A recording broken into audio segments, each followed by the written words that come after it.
पितृपक्ष प्रारंभ हो चुका है और 14 अक्टूबर तक पितृपक्ष रहेगा। पितृपक्ष का क्या विज्ञान है? पितृपक्ष में पितरों को श्राद्ध अर्पित क्यों करते हैं? श्राद्ध जो शब्द है उसमें श्रद्धा नेत है। ये श्रद्धा हमारे पूर्वजों के प्रति है। वस्तुतः वे कहीं जाते नहीं हैं, वे हमारे आसपास ही रहते हैं जब तक उन्हें कोई अन्यत्र जन्म नहीं प्राप्त हो जाता। और ये श्रद्धा हमारी पितरों के प्रति नहीं है, बल्कि ये श्रद्धा हमारे ही प्रति है।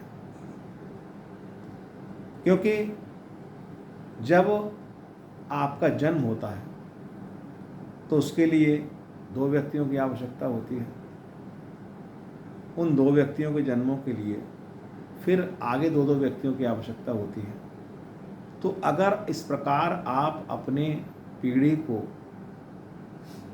12 पीढ़ियों तक देखें तो हजारों व्यक्ति इस 12 पीढ़ी तक के लिए जिम्मेदार होते हैं। इन सभी लोगों को के प्रति आपकी एक कर्तव्य की भावना बनती है, क्योंकि आपका अस्तित्व इन्हीं से है। इन्हीं से आपका अवचेतन मन बना है, इन्हीं के कार्यों से, इन्हीं के गुणों से आपका व्यक्तित्व भी बना है। तो अगर ये नहीं है तो आपका व्यक्तित्व भी कहीं न कहीं पर अधूरा रह जाता है। जिस प्रकार से एक सूर्य की पूजा करने से आपको समस्त प्रकार की ऊर्जाएं प्राप्त होती हैं, विज्ञान भी इस बात को मानता है कि विटामिन डी को लेने के लिए, को प्राप्त करने के लिए सूर्य पूजा का विधान है।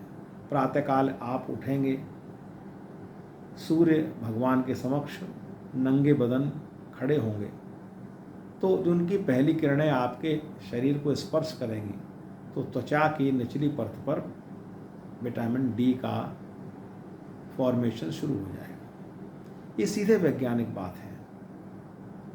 तो ऊर्जाएं आपको कहाँ से प्राप्त हो रही हैं, किस स्रोत से प्राप्त हो रही हैं, आप कई बार समझ नहीं पाते।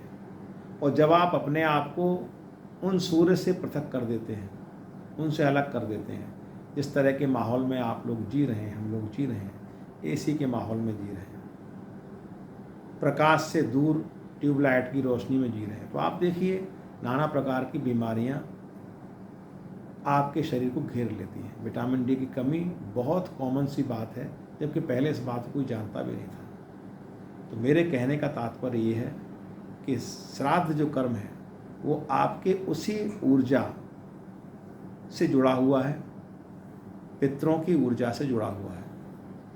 क्योंकि जब वे आपको छोड़कर चले जाते हैं तो अपने पीछे बहुत सारे ऐसे कार्य, बहुत सारे ऐसी अव्यक्त भावनाएं, बहुत सारे ऐसे दायित्व आपके ऊपर छोड़ जाते हैं जिन पर आपका कोई ध्यान नहीं होता। आपसे संबंध टूट जाने के बाद बस वो दायित्व, वो भावनाएं रह जाती हैं, वो कर्म रह जाते हैं जो उनके छूट गए हैं, जो आपको पूरे करने हैं, जो आप पूरा करना नहीं चाहते, क्योंकि आपकी उनके प्रति कोई आस्था कभी रही नहीं।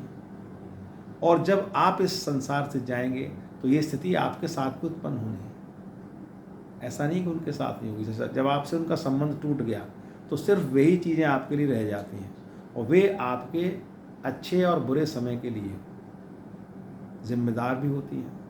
अगर आप ज्योतिष, जिसे हम एस्ट्रोलॉजी कहते हैं, आज की आधुनिकता में भी उसका बहुत महत्व है, क्योंकि वो सीधा सीधा एक विज्ञान है।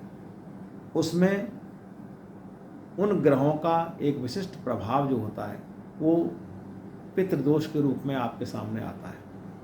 वो पितृदोष कब पितृदोष प्रेत दोष में बदल जाता है आपको पता भी नहीं चलता। तो इसलिए अगर आपको इन सब दोषों से बचना है, इन सब बातों से आपको दूर रहना है, तो अपने दैनिक जीवन में कुछ कार्यों को आपको करना ही होगा जो आपके परिवार के हित के लिए, आपकी सकारात्मक ऊर्जा को बढ़ाने के लिए बहुत आवश्यक है। छोटी छोटी बातें अगर आप ये पूरे जीवन में हर दिन करें जैसे, तो पितृपक्ष में आपको बहुत ज़्यादा परेशान होने की या किसी पितृदोष से बहुत ज़्यादा परेशान होने की आवश्यकता नहीं है। मसलन अगर आप उन पितरों के नाम का दीपक नित्य प्रति जलाते हैं, शाम को घी का दीपक जलाते हैं और उन्हें स्मरण करते हैं, उनके नाम से दीपक जलाते हैं, सुबह उठ कर के और आप एक पात्र में जल लेकर उसमें एक चुटकी चीनी और चावल डालकर उनके नाम से जल चढ़ाते हैं, तो ये 2 कर्म ऐसे हैं जो पितृदोष को बहुत हद तक बहुत आसानी से दूर करने में सक्षम है। इसके लिए आपको बहुत बड़े उपायों की आवश्यकता नहीं है।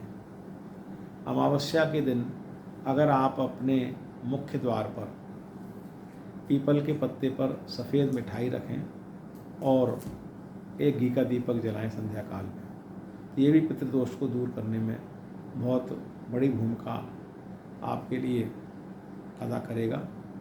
यदि आप इससे पीड़ित हैं तो आपको चाहिए कि आप किसी देव स्थान पर जाकर किसी नदी में स्नान करें, गंगा नदी में, यमुना नदी में या किसी स्वच्छ तालाब में आप स्नान करें वस्त्रों सहित। जो वस्त्र आप नित्य प्रति पहन रहे हैं उन वस्त्रों के सहित आप स्नान कर लें और उन वस्त्रों को आप वहीं पर किनारे पर ही छोड़ आएँ, उसको पीछे मुड़ के देखें भी ना। तो ये पितृदोष को दूर करने का एक बहुत अच्छा साधन, एक बहुत अच्छा उपाय है जिससे कि ये पितृदोष आपका दूर हो सकता है। इसके अलावा बड़ी बड़ी पूजाएं भी हैं, लेकिन उनमें आप न फंसें क्योंकि उसमें धन का भी अपव्यय होता है। लेकिन ये है कि आपका जो पितृदोष का संबंध है वो आपकी श्रद्धा से है, आपके भाव से है। एक अलग लोक का निर्माण इनके लिए भगवान ने किया है जिसे पितृलोक कहते हैं, और आगे आने वाली पीढ़ी में कोई संतान किस प्रकार की उत्पन्न होगी, संतान उत्पन्न होगी कि नहीं होगी, पुत्र उत्पन्न होगा या पुत्री उत्पन्न होगी, ये भी चीज़ें सारे पितृदोष पर निर्भर करती हैं। कि अगर किसी की कोई संतान नहीं होती तो उस संतान का सीधा संबंध उसके ही पितरों से है।